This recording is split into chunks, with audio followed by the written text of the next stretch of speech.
Hello there and welcome to another live chapter reading for Itsy Bitsy Book Bits. Today I shall be reading from Professor Valentine, a student-teacher contemporary romance novella by Vale.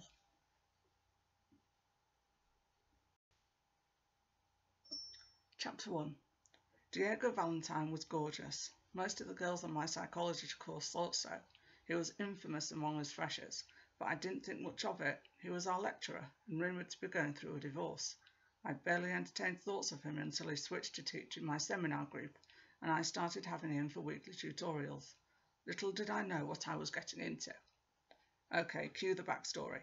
I was in my first semester at Kirk University, having moved up north from London, studying psychology, planning to specialise in cognitive developmental psychology.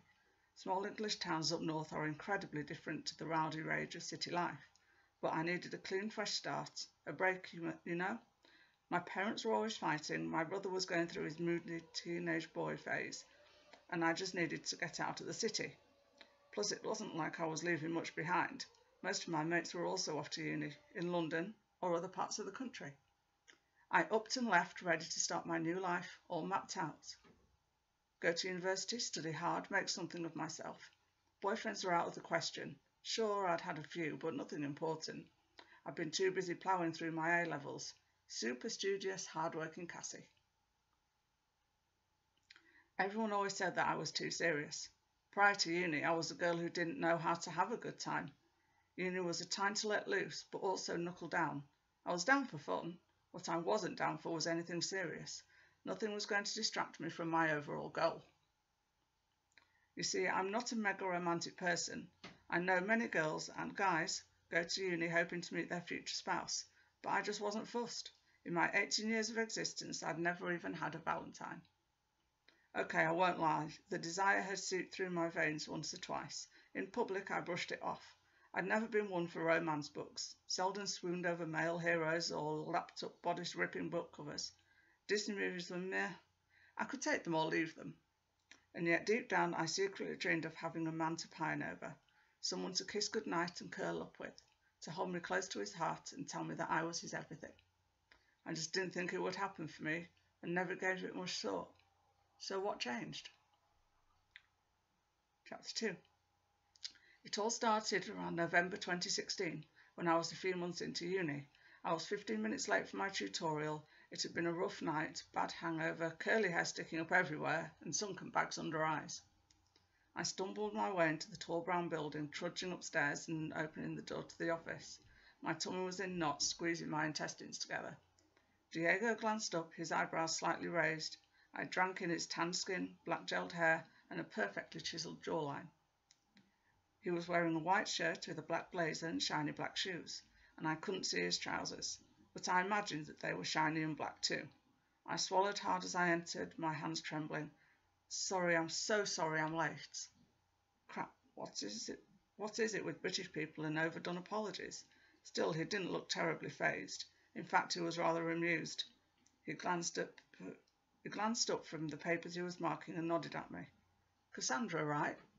He pointed his finger at me, and I suddenly melted inside at the sound of him saying my name. It sounded gloriously delicious on his smooth tongue. You wrote that mini-essay last week on neurological disorders? It was really good. Yeah, my uncle has dementia. Oh God, why did I say that? I shook my head, laughing giddily.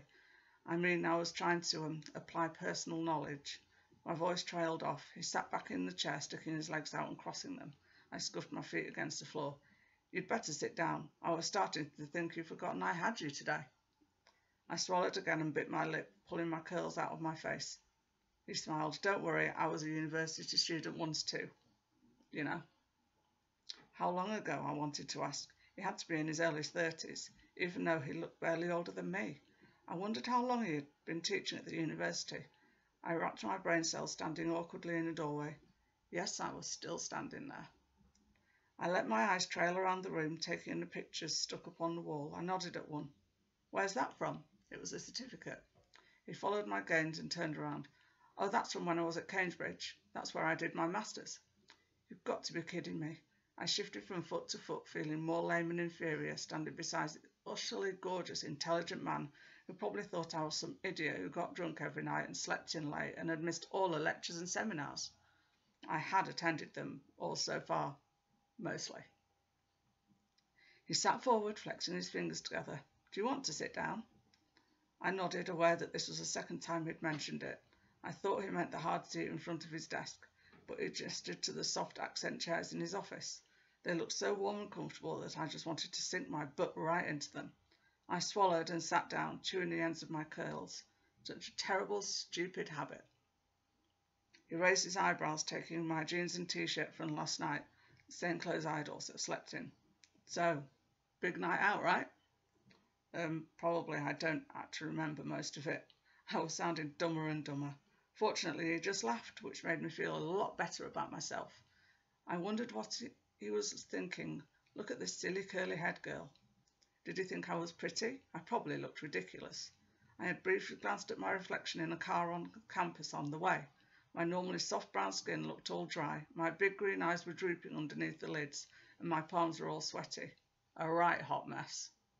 I'll get you some water. He stood up and I swallowed. His shoulders looked broader underneath his jacket. He scratched the stubble on his chin and stretched his arms out, so emphasizing the muscles flexed underneath his abs. I trailed my eyes down, suddenly curious about the broad ab lines under his shirt.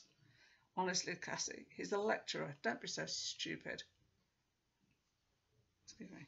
I shook my head as he strolled over to the little water filler across the room and filled it up inside a tiny plastic cup.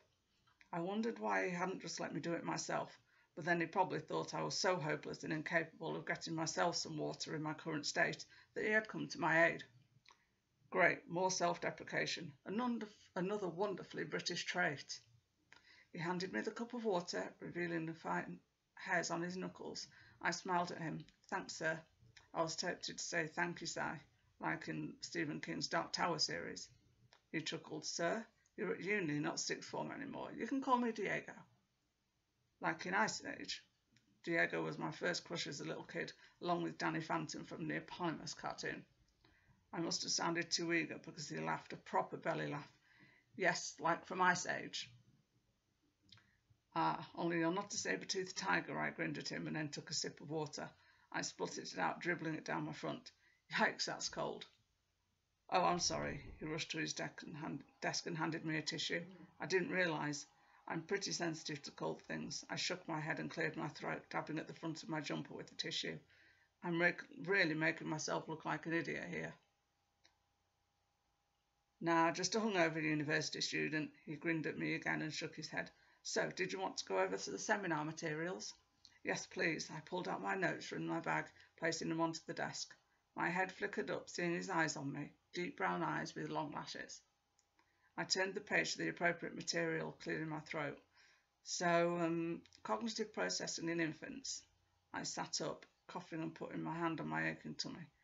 Developmental psychology is actually my biggest interest. I'm pleased to hear it.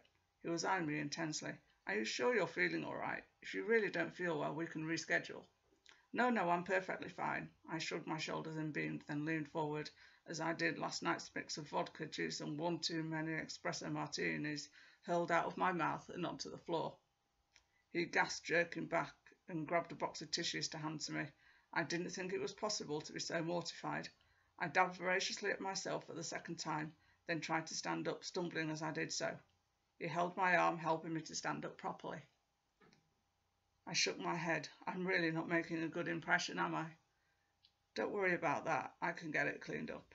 A slight crack escaped his throat. I peered at him, his fist curled in front of his mouth like he was trying hard not to laugh. I must have seemed utterly pathetic. I straightened up. Well, I'm afraid that's about as much embarrassment as I can handle for one day. I'm very sorry about your flaw. I turned round, wincing hard as I started to leave the room. Then I turned round. Sorry, I forgot my bag. Typical me, always leaving my bag lying around. He just smiled. If you're planning on a night out the day before next week's tutorial, maybe try pacing yourself. Noted. I tapped 2 fingers on my forehead in a weird salute and then scurried out. I stood outside his office, putting my hands to my face, and let out a large groan. I pressed my hand against the wall. Luckily, no one was out there. I quickly ran to the nearest toilet to wash my face, and then headed back to my halls, trying not to drown in the shame. I hope you enjoyed that chapter reading, and if you did, that you'll go check out the book. Thanks very much for listening. Bye-bye.